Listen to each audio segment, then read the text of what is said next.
موضوع ہے وہ شب برات کے حوالے سے، شب برات کے فضائل اور اس کے اعمال۔ سورۃ الدخان کی آیت نمبر 3 اور 4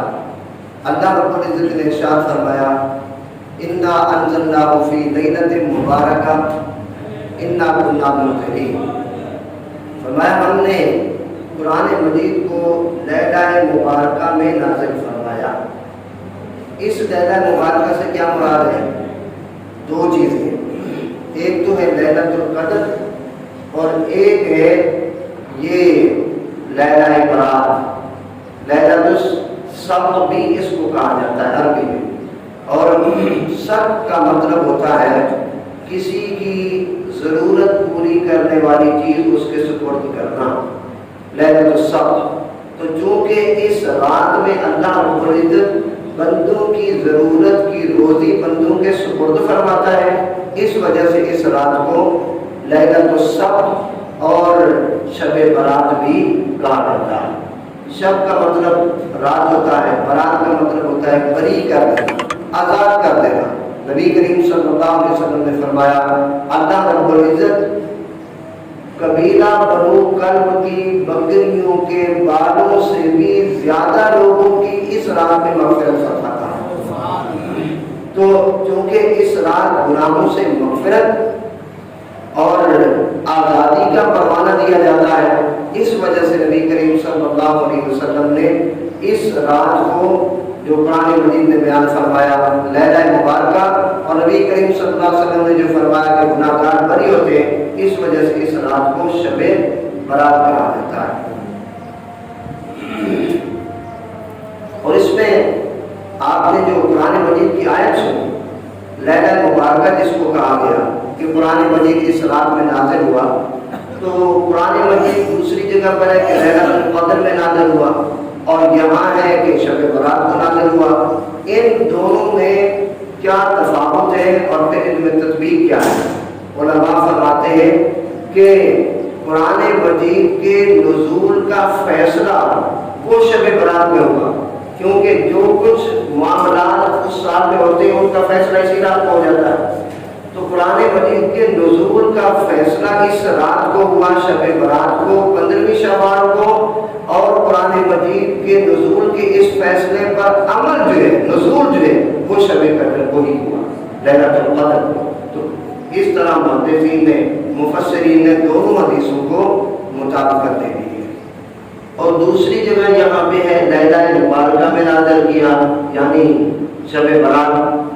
تو اب ہم ان دونوں آیات کو اگر ایک جگہ پر جمع کریں تو اس کا جواب کیا بنتا ہے؟ مفسرین اور محدثین نے یہ جواب دیا کہ اس 15ویں شعبان کی جو شب ہے، اس میں قرآن مجید کے نزول کا فیصلہ کیا گیا، کیونکہ جو امور پورے سال میں ہونے ہو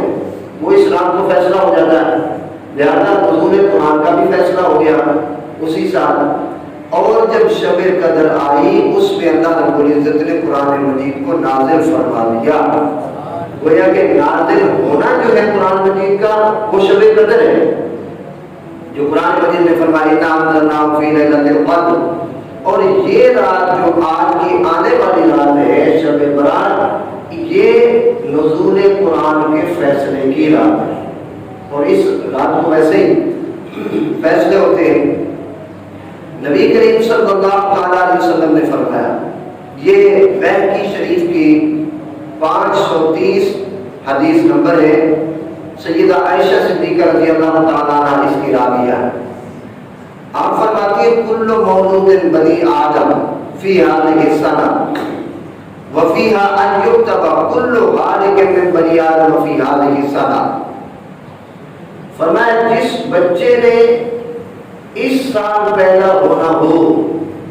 اس بچے کی پیدائش کا پروانہ جو ہے اللہ رب العزت فرشتوں کے سپرد فرما دیتا ہے۔ وفیہا ان یکتب کل غالق، اور اس سال میں جس کا وصال ہونا ہو، جس نے فوت ہونا ہو، اس کے فوت ہونے کا پروانہ جو ہے وہ بھی سیدنا عزرائیل علیہ السلام کے سپرد کر دیا جاتا ہے۔ اور پھر نبی کریم صلی اللہ علیہ وسلم نے فرمایا وَفِيهَا تُرْفَعُ أَعْمَالُهُمْ، اسی رات کو تمہارے اعمال اللہ رب العزت کی بارگاہ میں اٹھائے جاتے ہیں۔ وَفِيهَا تَنزِلُ أَرْزَاقُهُمْ، اور اسی رات میں تمہارے پورے سال کے رزق اللہ رب العزت فرشتوں کے سپرد فرما دیتا ہے۔ تو گویا کہ جس وقت ہمارے رزق کا فیصلہ ہو رہا ہے اور فرشتوں کے سپرد ہو رہا ہے ہمارا رزق، ایسے میں ہمارے لیے ضروری ہو کہ ہم نے جھولی پیدائی ہوئی ہو تاکہ ہمارے سال کا رزق اچھا ہو جائے، اور اگر اسی سال ہمارا اس دنیا سے جانا لکھا جا رہا ہے تو پھر ہماری موت اچھی لکھی جائے۔ جب ادھر سے فیصلہ ہو رہا ہے ادھر سے مانگنے والے کی بھی جھولی پہنی ہوئی ہو نا، تو سال بھر کا اس کا فیصلہ اچھا ہو جائے گا، اس کے بارے میں فیصلہ اچھا ہو جائے گا۔ اس لیے نبی کریم صلی اللہ علیہ وسلم نے فرمایا کہ جب اذا کان لیلۃ النصف من شعبان فقوموا لیلها وصوموا نہارها، نبی پاک صلی اللہ علیہ وسلم نے فرمایا جب شعبان کی 15ویں کی رات آئے تو اس کے رات کو قیام کیا کرو اور صبح کا روزہ رکھا۔ گویا کہ کل کے دن کا روزہ رکھنا جو ہے نبی کریم صلی اللہ علیہ وسلم کی سنت ہے، سنت کے طور پر روزہ رکھا جائے گا، اور رات کے وقت جو ہے وہ قیام کیا جائے گا، جس طرح کے نبی کریم صلی اللہ علیہ وسلم کی حدیث مبارک سے مروی ہے۔ سیدہ عائشہ صدیقہ رضی اللہ تعالیٰ عنہا آپ فرماتی ہیں، یہ شعب الایمان کی 3534 حدیث مبارک ہے۔ فرماتے کہ نبی کریم صلی اللہ علیہ وسلم شعبان کی 15ویں شب کو میرے حجرے میں تشریف فرما تھے، یعنی ازواج مطہرات میں مختلف حجرات میں راتوں کو آپ تشریف فرما ہوتے، اس رات کو آپ میرے حجرے میں تشریف فرما تھے۔ رات کا ایک وقت پہر جب گزرا میں نے دیکھا کہ نبی کریم صلی اللہ علیہ وسلم بستر پہ تشریف فرما رہے ہیں۔ میں وہاں سے اٹھ کے باہر میں نے دیکھا کہ نبی کریم صلی اللہ علیہ وسلم کس طرف تشریف لے گئے، جس طرف نبی کریم صلی اللہ علیہ وسلم تشریف لے کر جاتے وہاں سے نبی کریم صلی اللہ علیہ وسلم کی ایک مخصوص مہک تھی، خوشبو تھی، پیچھے آنے والے کو معلوم ہوتا کہ حضور اس طرح تشریف لے گئے۔ آپ فرماتی میں نبی کریم صلی اللہ علیہ وسلم کے پیچھے پیچھے چلی یہاں تک کہ میں جنت البقیع میں پہنچی۔ جنت البقیع میں نے دیکھا نبی کریم صلی اللہ علیہ وسلم اللہ تعالیٰ کی بارگاہ میں ہاتھوں کو اٹھا کے دعا مانگ رہے ہیں۔ تو گویا اس حدیث سے ایک تو جو شعبان کی عظمت 15ویں کی ثابت ہوئی وہ تو ہوئی، لیکن دوسرا یہ بھی ثابت ہوا کہ قبرستان میں اپنے مرحومین کے لیے دعا کے لیے جانا یہ بھی نبی کریم صلی اللہ علیہ وسلم کی سنت ہے۔ بعض نے کتابوں میں لکھتے ہوئے یہ کہا کہ بس ایک ہی مرتبہ نبی کریم صلی اللہ علیہ وسلم سے جانا ثابت ہے۔ دیکھیے نبی کریم صلی اللہ علیہ وسلم احد کے صحابہ جو شہید ہوئے تھے احد میں حضور صلی اللہ علیہ وسلم ان کے مزارات پر بھی تشریف لے جاتے تھے۔ کتنی کم عقلی کی بات ہے یہ بات کہنا کہ ایک بات ثابت ہے، کیا جس صحابی کو دفن کرنے کے لیے جاتے نبی کریم صلی اللہ علیہ وسلم اس وقت قبرستان میں جاتے؟ کیا نبی کریم صلی اللہ علیہ وسلم اس وقت ان کے لیے دعائیں نہیں فرماتے تھے؟ تو گویا نبی کریم صلی اللہ علیہ وسلم کا قبرستان میں بار بار جانا ثابت ہے۔ آقا علیہ السلام نے فرمایا کن تو نہیتکم عن زیارت القبور، میں نے قبور کی یعنی قبروں کی زیارت سے تمہیں منع کیا تھا، فزوروها، لیکن اب تمہیں میں تاکید کر رہا ہوں کہ قبروں کی زیارت کیا کرو۔ کیوں؟ فإنها تذکر الآخرہ، اس لیے کہ قبر کو دیکھ کے بندے کو اپنی آخرت یاد آتی ہے۔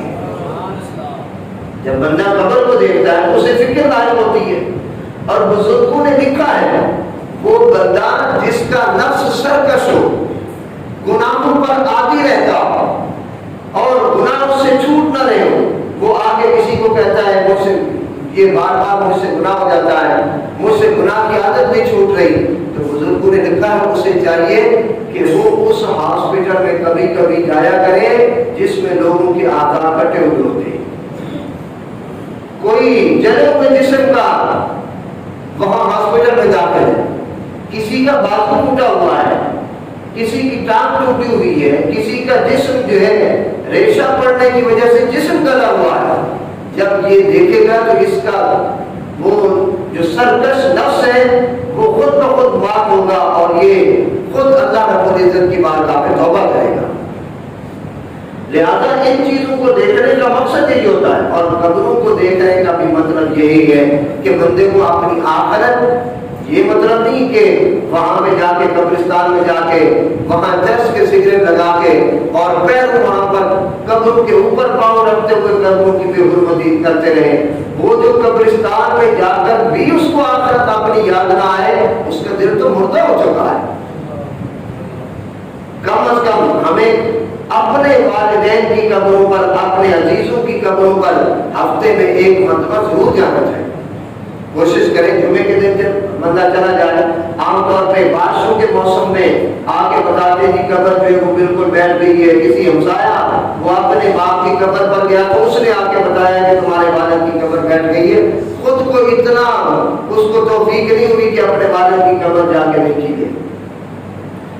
اس لیے اپنی نوجوان اولاد کو بھی کبھی کبھی لے کے جانا چاہیے دادا پر دادا کی قبر پر، تاکہ اگر مجھے موت آ جائے تو میرے بچوں کو کم از کم اپنے دادے کی قبر پر تو پتا ہو،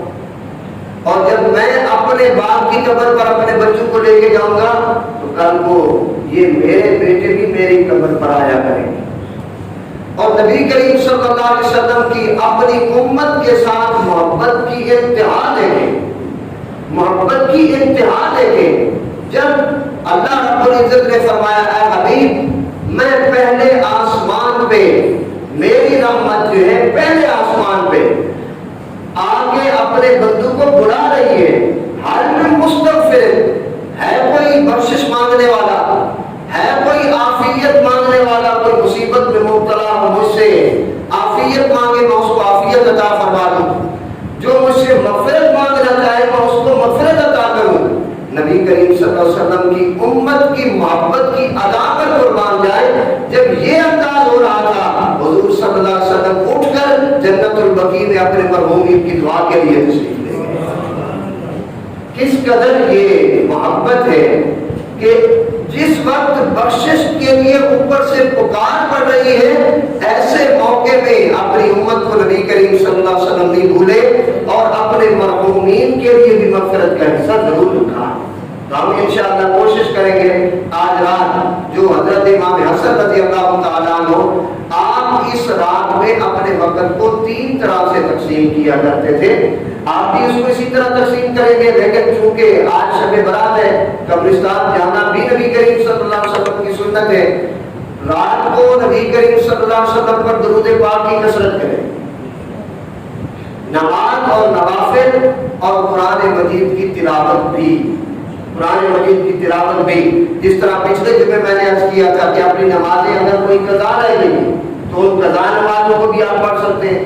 صلاۃ التسبیح کی ادائیگی بھی کریں اور کچھ وقت قبرستان کے لیے بھی ضرور نکالیں، قریبی قبرستان میں یا جہاں آپ کی عزیز دفن ہے ایسی رات میں ان کے لیے بھی بخشش کی دعا کرنا نہ بھولیں۔ تو سیدہ فرماتی ہے میں جب وہاں پہ گئی جنت البقیع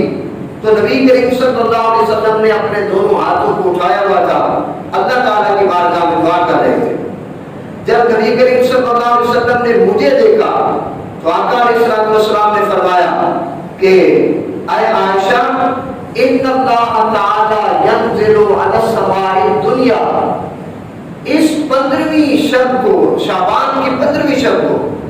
اللہ رب العزت آسمان اول پہ اپنا نزول رحمت فرماتا ہے، آسمان اول پہ، اور پھر اللہ رب العزت فرماتا ہے اپنے بندوں سے ہر من مسترزقن ہے کوئی مجھ سے رزق مانگنے والا، ہر من مستغفرن ہے کوئی مجھ سے بخشش مانگنے والا، ہر من مبتلا فعافی ہے کوئی مصیبت زدہ میں اس کو عافیت عطا کر دوں. نبی کریم صلی اللہ علیہ وسلم فرماتے ہیں اس رات کو جو شخص جو کچھ بھی مانگتا ہے اللہ رب العزت اس کی ہر مانگ کو پورا فرماتا ہے, اس کی ہر طلب کو پورا فرماتا ہے. اور پھر نبی کریم صلی اللہ علیہ وسلم نے فرمایا وَلِلَّهِ فِيهَا عُتَقَاءُ مِنَ النَّارِ, اللہ رب العزت اس رات کو جہنم سے آزاد فرماتا ہے. کتنے بندوں کو؟ فرمایا بِعَدَدِ شُعُورِ غَنَمِ قَلْبٍ, قبیلہ بنو کلب کی بکریوں کے بالوں سے زیادہ لوگوں کی اللہ رب العزت مغفرت فرماتا ہے. یہاں پہ اس حدیث پر اگر آپ توجہ فرمائیں اس کے الفاظ پر, تو حضور نے یہ بھی فرمایا کہ قبیلہ بنو کلب کی بکریوں کے بالوں سے زیادہ گناہوں کو معاف فرماتا ہے. گناہوں کی بات نہیں, کیونکہ گناہ تو ہو سکتا ہے ایک آدمی کے بھی اتنے ہو تو اس کو بخش دیا جائے تو اس کے سارے گناہ بخش گئے. فرمایا اتنے لوگوں سے زیادہ کی اللہ رب العزت مغفرت فرماتا ہے. یعنی اتنے لوگ ہیں, وہ یہ بھی نہیں کہ جو اتنے اس کے جتنے ان کے بال ہیں اتنے بخشے جاتے ہیں. آپ نے فرمایا اس سے بھی زیادہ کی بخشش ہو رہی ہوتی ہے. مطلب کیا کہ اس وہاں مکہ کے ان عرب کے قبیلوں میں اس قبیلے سے بڑھ کر کسی اور قبیلے کی بکریاں نہیں تھی. تو نبی کریم صلی اللہ علیہ وسلم نے مثال دینے کے لیے اسی قبیلے کا نام لیا اور پھر یہ بھی فرمایا کہ ان بالوں کے برابر بخشش ہوتی ہے. نبی کریم صلی اللہ علیہ وسلم نے فرمایا اس سے زیادہ کی بخشش ہوتی ہے. زیادہ کی تو کوئی حد ہی نہیں, اللہ تعالیٰ کتنوں کی مغفرت فرماتا ہے. اس لیے آج کی رات مکمل طور پر اس میں جا کے اللہ رب العزت کی بارگاہ میں دعائیں مانگی جائیں. حضرت امام صنعانی رحمۃ اللہ علیہ انہوں نے حضرت عبدالرزاق بن یسار رضی اللہ تعالیٰ بن یسار پہ آپ فرماتے ہیں تنسخ فی النصف من شعبان الاعجال حتی ان الرجل لیخرج مسافرا. فرمایا کوئی شخص سفر کے لیے نکل رہا ہوتا ہے, اس کے ذہن میں ہے کہ میں ابھی اپنی منزل تک پہنچوں گا, لیکن 15ویں شعبان کی رات کو اس کی موت کا پروانہ جو ہے وہ فرشتے کے سپرد کر دیا جاتا ہے. وہ سمجھتا ہے کہ میں مسافر ہوں, اپنی منزل پر پہنچ جاؤں گا, لیکن فرمایا وہ منزل تک نہیں پہنچ سکتا, اس کو راستے میں موت آ جاتی ہے. کتنے ہیں جو اپنی شادیوں کے منتظر ہوتے, وہ اپنی شادیاں رچا نہیں پاتے, اس سے پہلے ان کو موت آ جاتی ہے. کتنے اپنی لاکھوں حسرتیں رکھے ہوتے. نبی کریم صلی اللہ علیہ وسلم نے مثال دیتے ہوئے آپ نے فرمایا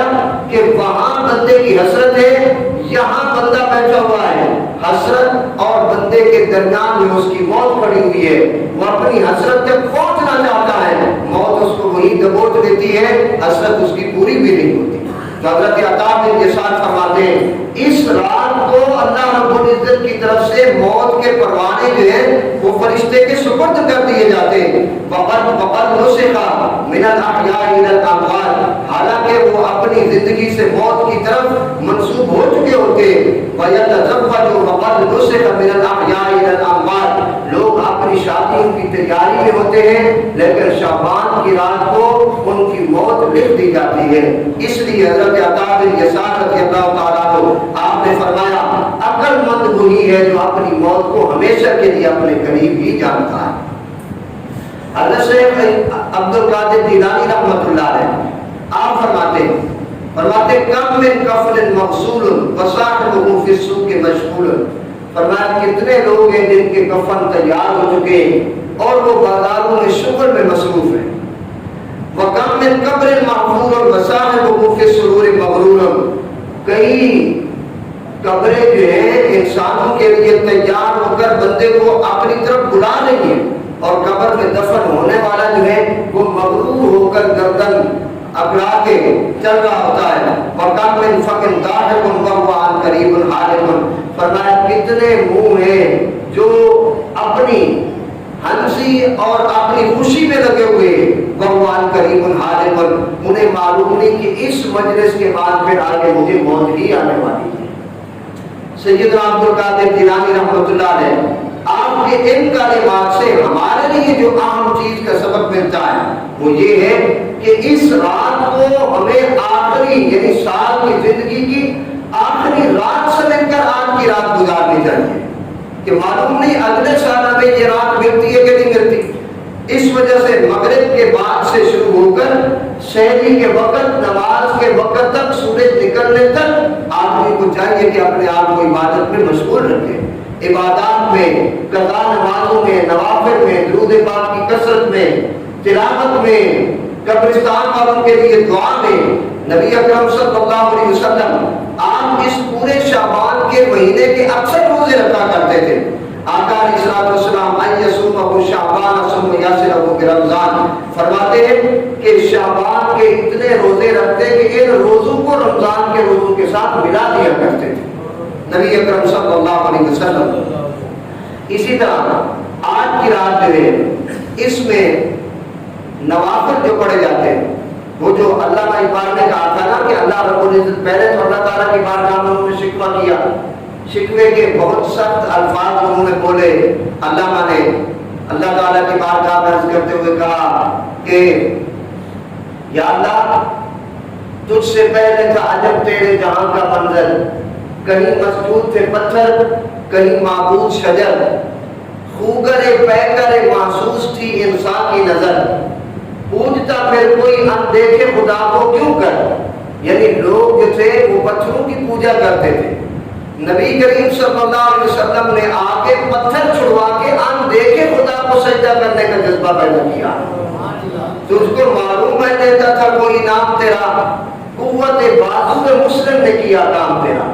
جہاد کے ساتھ جانے دے کے نبی کریم صلی اللہ علیہ وسلم نے اپنے چاچے اور اپنے پیاروں کی جانوں کے نذرانے لے کر، یا اللہ آپ کے اسلام کو اللہ رب العزت نے دنیا میں نبی کریم صلی اللہ علیہ وسلم نے محنت کر کے نافذ کیا۔ پھر اس سے آگے بھی بڑا سخت وہ جملہ بولا علامہ نے، کہا یا اللہ صفحہ دہر سے باطل کو مٹایا ہم نے، نوع انسان کو غلامی سے چھڑایا ہم نے، تیرے کعبے کو جبینوں سے بسایا ہم نے، تیرے قرآن کو سینوں میں سمایا ہم نے، پھر بھی ہم سے گلا ہے کہ ہم وفادار نہیں، ہم وفادار نہیں، تو بھی تو دلدار نہیں۔ اس طرح کے شکوے کے الفاظ انہوں نے بولے اور اپنی وہ حالت بیان کی کہ جنگوں میں ہم کس طرح سے تیری بارگاہ میں تابعداری کیا کرتے تھے۔ آ گیا اے لڑائی میں اگر وقت نماز، قبلہ روح ہو کے زمین بوس ہوئی قوم حجاز، ایک ہی صف میں کھڑے ہو گئے محمود و ایاز، نہ کوئی بندہ رہا نہ کوئی بندہ نواز، بندہ ہو صاحب و محتاج و غنی ایک ہوئے، تیرے دربار میں پہنچے تو سبھی ایک ہوئے۔ یہ جو قوم نے الفاظ بولے کہ یا اللہ ہم نے تیرے قرآن کو سینوں میں سمایا اور تیرے کعبے کو جبینوں سے بسایا، پھر ہم کافر کی بیش کیوں بنے ہوئے؟ کشمیر میں ہم پر ظلم ہو رہا ہے، فلسطین میں ہم پر ظلم ہو رہا ہے، چیچنیا میں ہمارے بچیوں کے کباب بنا کے کھلائے جا رہے ہیں، یہ ظلم ہمارے اوپر کیوں ہو رہا ہے؟ یہ شکوہ کیا اللہ تعالیٰ کی بارگاہ میں۔ تو جس وقت پھر شعبان کی 15ویں کی رات کی یہ حدیث پڑھی کہ اللہ تعالیٰ تو فرماتا ہے کہ میں تو پہلے آسمان پہ آواز لگا رہا ہوں، ہے کوئی مجھ سے مانگنے والا، ہر میں مستغفر ہے کوئی بخشش مانگنے والا، ہر میں مسترزق ہے کوئی رزق مانگنے والا، تو اللہ نے فوری طور پر اس کا جواب شکوہ دیتے ہوئے لکھا یہ تم مجھے کیا کہہ رہے ہو، ہم تو مائل بکرم ہے کوئی سائل ہی نہیں، راہ دکھلائیں کسے راہ ہمیں منزل ہی نہیں، تربیت عام جو ہے جوہر قابل ہی نہیں، جس سے تعمیر ہو آدم کی کہ وہ گل ہی نہیں، کوئی قابل ہو تو ہم شانے کر ہی دیتے ہیں، ڈھونڈنے والوں کو دنیا بھی نہیں دیتے۔ جو ڈھونڈنے والا ہو اٹھ کر رات کو رونے والا ہو، جس کو اپنے رب کو منانا آتا ہو، ایک گناہ یاد کر کے، صرف ایک گناہ، نبی کریم صلی اللہ علیہ وسلم کے ساتھی حضرت سعد بن عبد الرحمن انصاری رضی اللہ تعالیٰ عنہ ایک مرتبہ وہ نبی کریم صلی اللہ علیہ وسلم کے موزے بنایا کرتے تھے، یہ جو چمڑے کے موزے ہوتے جرابوں کی شکل کے یہ بناتے تھے۔ ایک مرتبہ نبی کریم صلی اللہ علیہ وسلم نے کسی کام کی غرض سے بھیجا، جاتے ہوئے راستے میں ان کی بغیر ارادے کے ایک عورت پر نگاہ پڑ گئی، اس طرف ان کا ذہن گیا، جو ہی ذہن گیا تو انہوں نے دل میں یہ سوچا کہ یہ جو میری نگاہ پڑ رہی ہے اس کا تو اللہ تعالیٰ کو پتہ چل چکا ہے، نبی کریم صلی اللہ علیہ وسلم کو پتہ چل چکا ہے، اب میں نبی کریم صلی اللہ علیہ وسلم کی بارگاہ میں سامنا کیسے کروں گا؟ فرماتے وہی سے حضرت سعد بن عبد الرحمن حضور کی طرف نہیں آئے بلکہ وہاں کے قریب جو جنگل تھا اس میں چلے گئے اور وہیں جا کے حضرت سعد بن عبد الرحمن انصاری رضی اللہ تعالیٰ عنہ 40 دن جب ان کے وہاں روتے ہوئے گزر گئے کہ میں حضور کا سامنا کس طرح کروں گا، اللہ رب العزت نے آسمان سے سیدنا جبریل علیہ السلام کو بھیجا کہ پیارے جبریل میرے حبیب کی بارگاہ میں جاؤ اور انہیں جا کر کہو حضرت عمر اور حضرت سلمان فارسی کو بھیج کے حضرت سعد بن عبد الرحمن کو وہاں سے بلا دیں۔ سیدنا جبریل علیہ السلام آسمان سے اترے، عرض کی یا رسول اللہ آپ کا صحابی سعد بن عبد الرحمن انصاری وہ باہر جنگلوں میں صرف اس وجہ سے کہ ان کی ایک نگاہ پڑی اور اس نگاہ میں انہوں نے یہ سمجھا کہ حضور کو پتہ چل چکا ہے، اب میں حضور کا سامنا کس طرح کروں گا۔ حضور نے حضرت عمر اور حضرت سلمان فارسی کو بھیجا، فرمایا جاؤ سعد کو بلا لاؤ۔ حضرت سعد کو جب وہ بلانے کے لیے گئے، ایک چرواہا وہاں پہ بکریاں چلا رہا تھا جس کا نام تھا زفافہ۔ اس زفافہ سے حضرت عمر نے پوچھا، آپ نے فرمایا کیا تم نے یہاں پہ کسی نوجوان کو دیکھا ہے؟ حضرت زفافہ جو وہاں پر بکریاں چلا رہا تھا اس نے کہا کیا وہ شخص جو جہنم کی آگ سے ڈر کے بھاگا ہوا ہے؟ حضرت عمر نے فرمایا تمہیں کیا کیسے پتا ہے؟ انہوں نے کہا کہ ایک شخص رات کے پچھلے پر اس بات سے نکلتا ہے اور اپنے سر پہ ہاتھ رکھ لیتا ہے اور روتے ہوئے اللہ تعالیٰ کی بارگاہ میں عرض کرتا ہے یا اللہ جو یہ میرا گناہ ہوا ہے اس گناہ ہونے سے پہلے مجھے موت کیوں نہیں عطا فرمائی، میں نبی کریم صلی اللہ علیہ وسلم کی بارگاہ میں کس طرح سے جا کر سامنا کروں گا؟ حضرت عمر نے فرمایا ہاں وہی شخص۔ انہوں نے کہا آپ ٹھہرے، یہ بھی مجھے معلوم کہ وہ کس رات سے آتا ہے، لہذا رات کے وقت وہ آئے گا۔ جب وہ رات کے وقت سیدنا عمر رضی اللہ تعالیٰ عنہ وہاں تشریف لے کر گئے تو آپ بیٹھے ہوئے ان کا انتظار کر رہے تھے۔ حضرت سعد بن عبد الرحمن رات کے پچھلے پار غار سے نکل کر جب باہر آئے، سر پہ ہاتھ رکھے ہوئے روتے ہوئے اللہ تعالیٰ کی بارگاہ میں عرض کی یا اللہ میرے اس گناہ کو معاف فرما دے، یا اللہ میرے اس گناہ کو معاف فرما دے۔ سیدنا عمر رضی اللہ تعالیٰ عنہ گئے، آپ نے حضرت سعد بن عبد الرحمن انصاری کو اپنے دونوں بازوں میں اس طرح سے لے لیا۔ حضرت سعد نے مڑ کر جب پیچھے دیکھا کہ حضرت عمر ہے تو روتے ہوئے کہا کہ حضرت عمر کیا میرے اس گناہ کی حضور کو خبر ہو چکی ہے؟ حضور صلی اللہ علیہ وسلم نے میرے پاس آپ کو بھیجا ہے۔ حضرت عمر رضی اللہ تعالیٰ نے فرمایا سعد تمہیں مبارک ہو، تمہاری بخشش کا پروانہ لے کر سیدنا جبریل علیہ السلام اترے۔ حضرت سعد رضی اللہ تعالیٰ عنہ سے حضرت عمر نے فرمایا تمہیں نبی کریم صلی اللہ علیہ وسلم نے بلایا ہے، حضور کی بارگاہ میں حاضر ہو۔ حضرت سعد نے عرض کی مجھے اس گناہ کی وجہ سے حضور سے شرمساری ہو رہی ہے، میں شرمندہ ہوں، لیکن میں یہ چاہتا ہوں حضور کی بارگاہ میں مجھے اس وقت لے چلو جب حضور نماز پڑھا رہے ہو، آپ کا چہرہ انور قبلہ کی طرف ہو، میں حضور کے پیچھے نماز پڑھ لوں گا تو مجھے تسلی ہو جائے گی۔ حضرت سعد کا بلایا گیا،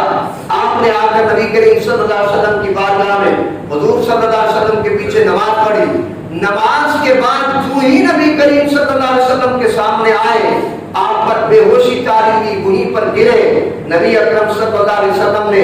ان کا سر اٹھا کے اپنی گود مبارک میں رکھ لیا۔ اپنی گود مبارک میں نبی کریم صلی اللہ علیہ وسلم نے اپنا ان کا سر مبارک جب رکھا، آقا علیہ السلام نے فرمایا صاحبہ کیا محسوس کر رہے ہو؟ عرض کی حضور مجھ سے گناہ ہوا ہے، میں یہ سمجھتا ہوں کہ میں آپ کے سامنے شرمندہ ہوں، میں آپ کا سامنا نہیں کر سکتا، حضور اس کی بخشش کا مجھے طریقہ بتائیں۔ نبی کریم صلی اللہ علیہ وسلم نے فرمایا صاحبہ یہ دعا پڑھتے رہو ربنا آتنا فی الدنیا حسنۃ وفی الآخرۃ حسنۃ وقنا عذاب النار۔ حضرت صاحب عرض کرنے لگے حضور میرا گناہ تو بہت بڑا ہے۔ حضور نے فرمایا اللہ کے قرآن میں جو تاثیر ہے وہ تمہارے گناہ سے بخشنے کی تاثیر بہت ہی زیادہ ہے، تو اسی کو پڑھو۔ حضرت سیدنا سعد بن عبد الرحمن انصاری رضی اللہ تعالیٰ عنہ یہ حدیث پڑھتے رہے حتیٰ کہ حضرت سعد بن عبد الرحمن انصاری کا انتقال ہو گیا۔ نبی کریم صلی اللہ علیہ وسلم آپ نے وہ جو کلمات ارشاد فرمائے کہ جو انہوں نے سچی توبہ کی ہے ان کی توبہ کو زمین والوں پر تقسیم کر دیا جائے تو اللہ ساروں کو معاف فرما دے۔ اللہ یہ رات جو ہے اپنے گناہوں کو یاد کر کے توبہ کرنے کی رات ہے۔ گر گرانے کی رات ہے، رونے کی رات ہے، کوشش کریں اس قدر گر گرائیں اور اس قدر روئیں کہ ہمارا رونا جو ہے ہمارے رب کو پسند آ جائے۔ جس طرح ماں اگر بچے کی طرف توجہ نہ بھی کر رہی ہو، لیکن جب بچہ اپنی ایڑیاں رگڑتا ہے تو ماں ضرور توجہ کرتی ہے۔ جب بندے کی آنکھ سے آنسو نکل پڑتا ہے تو اللہ بھی اپنے بندے کی مغفرت فرما دیتا ہے۔ انشاءاللہ عزیز آج کی رات ہماری اس انداز میں گزرے گی، نماز پڑھتے ہوئے، درود پڑھتے ہوئے، قبرستان میں جا کے وہ سنت کی ادائیگی کرتے ہوئے، اور کل انشاءاللہ عزیز کل کا ہم روزہ بھی رکھیں گے۔ اللہ رب العزت ہماری یہ حاضری قبول فرمائے۔